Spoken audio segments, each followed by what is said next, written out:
Welcome to the Salesonomics podcast, the hybrid customer journey. This podcast is for brave leaders who want to increase revenue in the company. We will provide you with knowledge and insights on how to optimize the customer journey by combining digital and in-person interactions to create world-class buying experiences.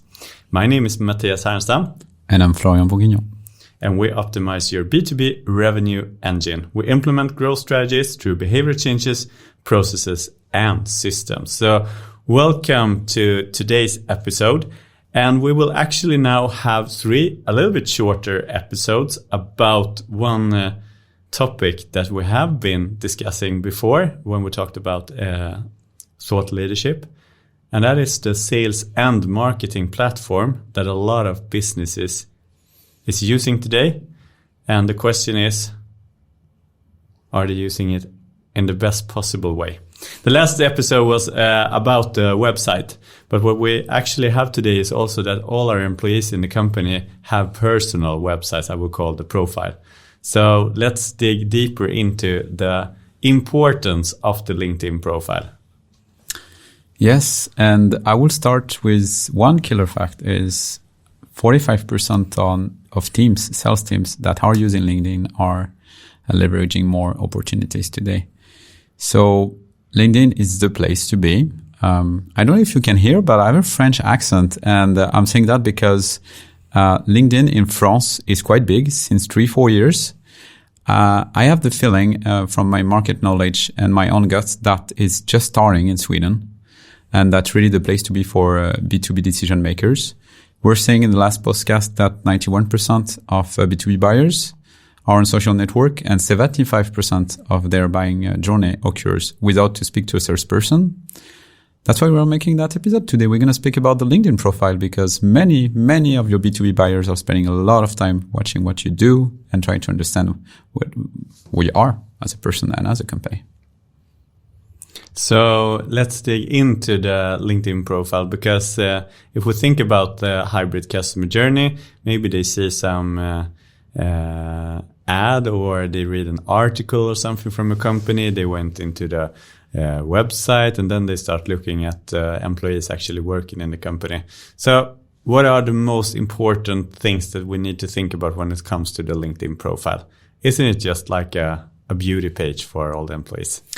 Yes, it's a beauty page. It's a page that you can use to find a job, which, by the way, it's the most, it's the first goal with LinkedIn, actually. LinkedIn was and still exists to find a job.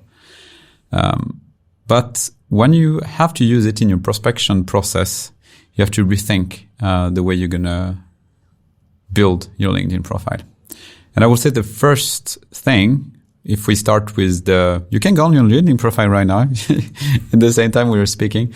You can do your own LinkedIn audit live. Yes, I have it there. So let's start with the top is the cover, the banner. Often the common mistake when I'm seeing there is like no banner. Oh my God, it's so bad. It's like if you are driving on the big highway and you have a big space where you can speak about your company and you're not using it, it's just blank. Or just have like a photo. There you can put information. And that information, is strategic. So it should be like keywords or one sentence that is actually presenting what you do. But it's so interesting because I had a dialogue with a company the other day about this background. And they said that, Mattias, we have been to a LinkedIn course and they said to us that we should really use something personal in the background so they get a personal feeling. So there were like different pictures with them skiing and some with some cats and like different personal pictures. What do you say about that? I say do the thing you're feeling comfortable with, and as long as they are matching the goal you want to achieve with your LinkedIn profile. That's simple. If you want to use your LinkedIn profile to prospect, a photo of you skiing is a waste of space for all the relevant information about what your company can bring to your actual customers or prospects. And when I'm saying like you should write the information explaining what you do, it's the end result. We're speaking about that in the last podcast. Go on the website podcast because we can dig in a lot on that, and I'm not going to do it. It's a short podcast today, but should I like the results of what you bring to your customers, and that result is connecting also to the needs you're going to help that person to solve. Yeah. I would say if we go under, that's a bit personal, but the photo. Some people, you can see their eye, they have like sunglasses, or depending on which industry you're working with. If you're a marketer, I'm okay with the sunglasses and the caps. But the rest, seeing your face clearly, try to smile. It's important, I think. The background, photo in color, no black and white. And depending on your industry, it's not about like I choose my style because it's what I am. You choose your style depending on how it's going to work with your target once again. So if you work in finance and everybody's having suits, sorry, you're going to have a suit if you want to use your LinkedIn profile to contact people. And the second thing that's going to catch my eye is the headline under your photo. And there we could have like 30-minute podcast just to speak about that because it's crucial to understand that when you express what you are and what you do, you are much more than a job on the headline. You have space. You can write 2-3 sentences there. You can go on Matthias' LinkedIn profile and mine. You will see that we are really using and make the best of that space. We're describing. Trying at least. Trying it, yeah. You can tell us if we are using it well, but the job title, what you bring as a result could be like further information that you gave in the banner just before, and also some keyword explaining your expertise.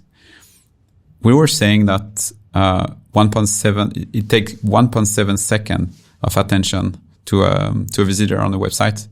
Your LinkedIn profile, as you said, is a website. So you need to catch the attention super fast, and you need to show expertise, trust, and that person, when she or he coming on your website, needs to understand what you do and your difference. And I got some news from LinkedIn that they were actually will remove the About section and put it higher up on the profile. So how important is the About section really?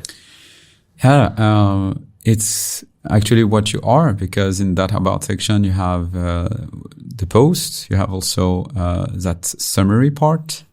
That is coming right now just before.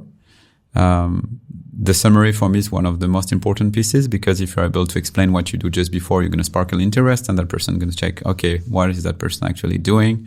Read the first 3 rows of your summary, and these first 3 rows must be really, really well thanked.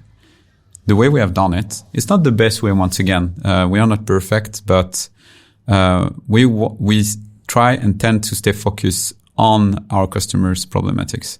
So that's why we started with an open question, not closed question, not yes or no, too easy. Do you want to develop your revenue, Matthias? Yes, of course. It's going too good. Yeah, it's going too good. No need. But I'm kidding, but like many salespeople today are not salespeople, but marketing manager, they tend to ask obvious question. And I'm sorry, I tend to not say that in front of them, and sometimes I can call them stupid question. Why will you ask a question to someone if you are not genuinely interested in having an answer? So an open question, even an open question when if the answer is obvious and coming to your offer, your product, your service, it means that you have something to sell. And it's okay. It's not bad to sell. But there is different way to do it. And sometimes, as you do when you meet someone, you're not going to go directly asking a specific question. You want to have an overview with that person. And it's what you should keep in mind when you start your summary, asking that question, having an overview. Afterward, it's the way we build it, giving like some numbers, which by the way, is what we do on the website, presenting your offer. And the most important, I would say the most funny, is to speak about you. Many people, they just forget that you're not only working in a company, you're an individual. And if you're using your LinkedIn profile, it's a strength. Your logo is your face. It's your person. Yeah. So please tell us who you are. Tell us you play a weird sport called disc golf. I don't know. I think you spoke about sport. show us what makes you different. And it's the way you're going to connect with people, because if, I don't know, one of the CEO wants to play my weird sport, it's going to be, oh, that guy is playing this golf. And which, by the way, when I'm speaking to people, sometimes that kind of details, it's the ideas they stick. And it's so weird because you want them stick like the question, the numbers, the killer fact, the offer, but they're going to remember that thing. But the most important is like they will remember you. Even if they're not ready to buy now, or if they're ready now, they're going to answer to you and they're going to be like, that guy is nice. At least I can know him. So we talked about the background picture. We talked about the profile picture. We talked about like the headline to use that space in a good way. And we'll talk about like about section. If you were to mention one more area that you really should focus on right now to have a better LinkedIn profile, what is that? I'm going to give 1.5. Okay. First, experience. Your experience that is connected to your company page must be presented in another way that your other experience that you had like from before. If you want to use LinkedIn as a prospection tool and show your LinkedIn as a website, the really important part when you speak about your experience is to present your company in one sentence. Second of all, like highlighting what kind of results you have, the customer cases. You can go on my LinkedIn profile. You will see we're highlighting customer cases, and give a call to action at the end, the possibility to contact you, because the call to action on LinkedIn, contact information is so small. Sometimes people are asking me, oh, did you get my email? It's on your LinkedIn profile, but put it a bit everywhere. And 0.5 tips, once again, it's on the recommendation. Please ask recommendation to your all coworkers, but also and obviously your actual clients, customers that are really happy to work with you. And if you know them well, even like write the recommendation for them or ask them a specific word that they could use, because sometimes it can be hard to have like the recommendation you really want to get. And I also think it's important to remember givers gain. So start also giving recommendations to customers that you really have appreciated to work with, because then you also can increase like you can build your relationship with them much stronger, and hopefully they will also respond to you when you ask this question. Yeah. Yes. Exactly. So this was a crash course in a few minutes about the LinkedIn profile. We will dig deeper more into the future. We will come back to it, because what we need to remember when it comes to LinkedIn, it changes all the time, and you need to improve and make things better all the time also. And your company hopefully develops, and you need to maybe change your messaging and how you lift up your different experience also. So thanks for joining today, Florian. And the next episode, we will talk more about not only the profile, how we also can start communicating on LinkedIn to also draw some attention to our profiles and hopefully to our website and increase our revenue in the end. So stay tuned for the next episode. Thanks for listening. Thank you.